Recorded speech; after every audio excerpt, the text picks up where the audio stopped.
তোমরা এখন তাই করবে যেভাবে আমি বলবো, ঠিক আছে? ঠিক আছে। রতন আর সোনালি বাড়ির পিছনে গেল। তারা ওখানে গিয়ে মাটি খুঁড়তে শুরু করলো।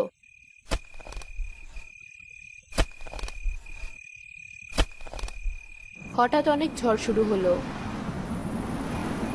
তোমরা চিন্তা করো না, তোমাদের গায়ে একটুও বাতাস লাগবে না। আসলেই তো বাতাস লাগছে না গায়ে। রতন মাটি খুঁড়ে একটা মাটির হাড়ি পেল। অনেক সুন্দর হাড়িটা, দেখলেই চোখ জুড়িয়ে যায়। হাড়িটা ভালো করে ধরে নিয়ে বাড়ির দিকে গেল রতন আর সোনালি। পিছন পিছন আসছে সেই বিড়ালটা। বাইরে প্রচুর ঝড় হচ্ছে, কিন্তু একটু বাতাসও তাদের গায়ে লাগছে না। দুজনেই বেশ অবাক হয়ে আছে।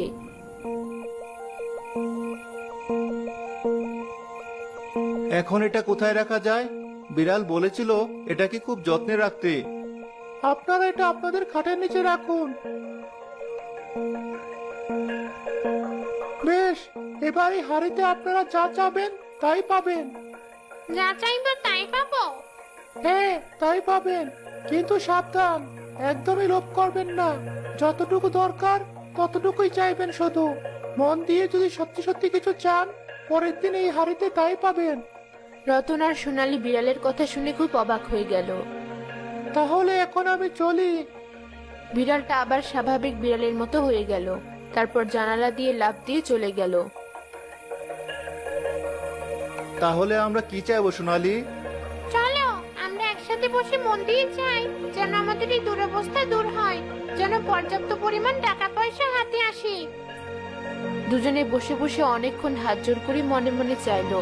তারপর বেশ কিছুক্ষণ পর তারা ঘুমাতে চলে গেল।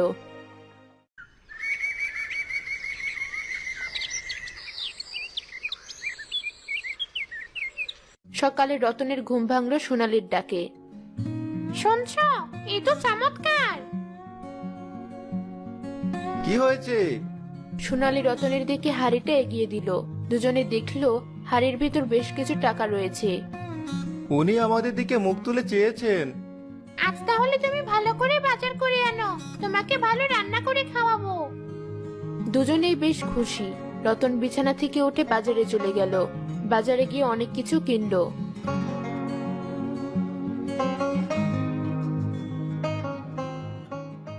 রতন, তুমি এত বাজার করছো যে, এত টাকা পেলে কোথায়? আলাদিনের দৈত্য পেলে নাকি? ওই রকমই কিছু। হঠাৎ রতনের মনে পড়লো হাড়ির কথা বলা নিষেধ আছে, তাই আর বেশি কথা বাড়ালো না। বাড়ি ফিরে এলো রতন।